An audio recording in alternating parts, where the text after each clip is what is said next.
Hey kid, don't ever let them get inside your head. They'll tell you what to do in life instead of everything you know that you could get. Don't let them guide your life towards regret. I'll fight for what I love with every breath. My past is filled with things I won't forget. I use them all to push me to my best. Hello everybody, welcome to this week's WWE Raw Recap show. I'm Ronald Ray, your boy with a cornbread accent. Thank you folks for tuning in. This week's Raw takes place at takes place at the FedEx Forum in Memphis, Tennessee, home of the King, Elvis Presley, and the King, Jerry Lawler, who made a special appearance when the cameras were off. This week's Raw was kind of a tribute show plus a little go-home program to build up payback for this weekend. But they didn't start with a promo this week. They started out with a match, and that match was Sami Zayn against Damian Priest. And like I said, the first match of the night was Sami Zayn against Damian Priest. It was announced it will be Sami Zayn and Kevin Owens defending the Universal World Tag Team titles against Damian Priest and Finn Balor come payback. Damn, that sounded odd. Anyway, so typical by the numbers match here. Sami Zayn getting a little shine in, working on the arm a little bit, hit the tope dive, but Damian Priest will come in, get the advantage, heat on Sami, then Sami comes back, voice a choke slam, hits the Blue Thunder Bomb for 2. Damian Priest then gets a little bit of control again, then Sami's in reverse that, gets the Exploder suplex in a corner, goes for the haluva kick, but JD McDonough pulls his foot, distracting Sami Zayn for a bit, just enough time for Damian Priest to hit that South of Heaven choke slam and finish him off. Damian Priest did not care for JD McDonough interfering in his match.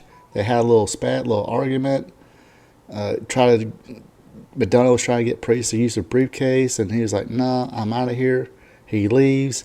JD McDonough sticks around, turns around, and gets beat up by Sami Zayn and Kevin Owens. And this, of course, did not sit well with Finn Balor. He did not like them leaving. His buddy helped him out, but they weren't there to help him out. So, a little argument there, but they got to get up back on that same pace so they can get the tag team straps this weekend. Next up, we have the music of LA Knight. But it's not LA Knight. It is The Miz dressed up as LA Knight. He comes in the ring, does this, yeah, let me talk to you. Yeah, what? No, yeah. Basically going in with that same storyline. Miz saying, LA Knight, you're just a flavor of the month. These people like you now, but come next month, they ain't going to care about you. Which, if you think about it, that's kind of how Miz was for a short time. Miz came in, was a heel, nobody liked him. Then he started being cheered a little bit, changing babyface. Then nobody cared for the Miz no more. They gave him the title. Gave him a win at WrestleMania main event against John Cena, and beat him. Then his popularity declined. But these promos he cuts, these worksheet promos, just wrecking his opponents. Love seeing that from the Miz. But in the end, come payback, LA Knight's going to win. This is, basically his program here. A meaningful program. I'd say probably the second meaningful program. I did not mean to disrespect Bray Wyatt. But that was to put Bray Wyatt over, not put LA Knight over.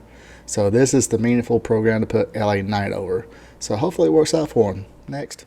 Alright, next up we have the New Day going against the Viking Raiders and Matt Riddle and Drew McIntyre sitting at ringside. Nothing's going to happen right. Raiders do the club run, putting a whooping on Xavier, tagging a Kofi. Kofi shine. Then after commercial, he got the tag back in the woods. Ashes spills out to the floor. Now they got the heat on Woods. Ashes spills out again. They throw Kofi into Matt Riddle and Drew McIntyre. Yeah. This pissed off Drew McIntyre, so he threw a chair and it actually hit Xavier Woods. Kingston was isolated. They did the Ragnarok, got the win. You seen backstage skits where, not skits, but occurrences where Drew McIntyre apologized. They say no problem. He knows it. Kofi knows it. You wouldn't do a cheap shot like that on us or anybody. That's not your style. So at least that part makes sense instead of the whole, hey, look at the footage, dude. I just threw a chair and accidentally hit you. Make things make sense. Oh, gosh. Did I really do that? I did not mean to. That is the most annoying thing on the internet. Anyway, back to this match. Yes, the Viking Raiders get the win here, and it looks like they're going to have a tornado tag match next Monday with Drew McIntyre and Matt Riddle versus the Viking Raiders. So we'll see what ends up here. I think from the grapevine, rumor and innuendo, they're going to turn Drew heel. Like I said, we'll see what happens next. All right, next up we got Ludwig Kaiser against Chad Gable. Gunther cut a promo saying come next Monday, it's going to be him and Chad Gable for Intercontinental title. But his ace in the hole, Ludwig Kaiser, is going to take care of him. Good gosh, this is a good, technically sound match here. Chad Gable showing off his wrestling skills. Chad Gable's on a tear. I mean, he's probably having the best matches in his career right now against the Imperium. I'm definitely looking forward to next Monday. If I watch anything on Raw, it's going to be that one. But it ends up Giovanni breaking up the pin after Gable hit the Chaos Theory, causing a DQ. The Imperium come in, put a whooping on Otis and Chad Gable, let them lay in. Gunther with the Imperium stand on top of the mountain, kings of the world. And yeah, like I said, looking forward to that Chad Gable, Gunther. This would be 3. So really don't think Chad Gable will win, but I don't know. Maybe they see the response he's getting. Maybe they'll pull the trigger, let him have a short little run. Next up we get the World Heavyweight Champion, Seth Rollins. He comes out singing a song. Everybody's singing that song. Makes it a point to mention that they're no longer singing Shinsuke's song. But a video appeared. Looks like Shinsuke is going ninja style here, showing off his martial arts moves. Seth needs to. Shinsuke tells Seth that he needs to tell his wife he'll be the reason that she has to help him move around. I think tell his daughter that he'll be the reason that Seth won't be able to walk her down the aisle. Seth said, "Yeah, I got a bad back." Blah blah blah, and out of nowhere comes then Kinshasa from Shinsuke Nakamura, laying Seth Rollins out again. Pretty good promo here, or pretty good angle here going on here. I would not mind seeing Shinsuke have a little short run here. Apparently Seth does have some injuries, needs to take care of. I'll scratch my neck. But it would not bother me if Shinsuke wins it here. But I don't think he's quite as over as he was at one time. But we'll check out the pay-per-view. We'll see what happens. Next. All right, next up we had Tomaso Ciampa going against Big Bronson Reed. I guess they're going to put that in his name now. Decent little match here. The power from Reed versus strikes of Ciampa. Crowd wasn't that much into it. They got a few oohs from the power moves, a few oohs and ahs from the knee strikes. Ciampa would go for a crucifix. Looks like the way they did it, they're trying to kind of crucifix slam. Did not I guess they landed a little awkward and moved at a certain point, but basically Ciampa got on top of him, didn't hurt the leg or anything, because I think it was supposed to have been the crucifix still on him to get the win, but they made it work. He just climbed on top of him, 1, 2, 3, Ciampa wins. So Bronson Reed's kind of on a losing streak now. I don't know if they lost faith in him or, which that's, so they're just testing the water, see how he responds and how the fans will respond. None of that's losing faith, I don't think, but he'll definitely have a pretty good career, I think. I'm not saying world champion or universal champion, next big thing, but definitely a guy like that, a higher gun. Looked like they was trying to go for a higher gun type angle with him, but guess that didn't really pan out too well. But I do see that would be a good, program for him to do. Other than that, next. All right, now it's in-ring promo time from Rhea Ripley. She's got her little dum-dum with her. Cutting a promo, hyping up her and Raquel Rodriguez pay-per-view match for the WWE World Women's Championship. I guess Rodriguez got tired of hearing her crap, so she went to the ring, got in her face. They started throwing hands. Rodriguez, again, getting the upper hand. So they really kind of making people believe that Raquel Rodriguez has a chance of winning this match.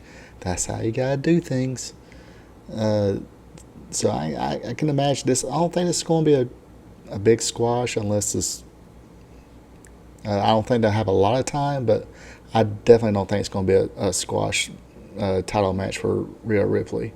She might have to work a little bit for this one. Next. And now it's main event time. The man, Becky Lynch, going against Ziggy Stark. And this is a Falls Count Anywhere match. Of course, you know what's going to happen. They're going to brawl. Trish Stratus got involved. A lot of furniture moving. Everything looked good. Everything looked solid. Definitely, Stark looked good. Becky looked good. Then at the end, it was Becky Lynch with the manhandle putting Ziggy Stark through a table. 1, 2, 3. Now she's all hyped up and ready for that match. Come payback, steel cage, her and Trish Stratus. Like I said, I see good things coming from Ziggy Stark. She's very athletic. Moves pretty good in the ring. Just needs to get that promo thing down pat. Sometimes you ain't gotta have the best charisma, or sometimes you just gotta be patient. She's a girl puppy with big paws, and I'm pretty sure she'll be fitting in pretty good. And that does it for me for this week's, I was about to say AEW, WWE Raw Recap show. If you folks listen to this long, please hit the subscribe button. If you do, let me know if you're a new subscriber, so I can give you a thank you. I don't know why I did that for. That comes later. Anyway, subscribe button, like, share, hit the notification bell so you know when I put a new video out. What else here? And that's about it. Hope you folks have a good rest of the week, and I'll catch you for the AEW Dynamite recap show, and working on some notes, and I will be addressing that elephant in the room, CM Punk. I should do that still, Dynamite recap, but I might still do that. Who knows? What do you think I should do? Leave a comment. Also, leave a comment. Let me know how you thought about this week's Raw. Like I said, it's more of a tribute to Bray Wyatt and Terry Funk.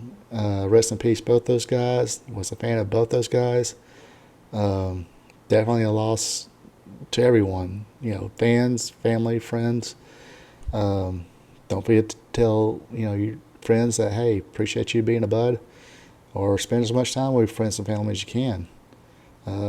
Maybe I'll listen to my own advice someday. Anyway, hope you folks have a good one. Take it easy. Catch you next time.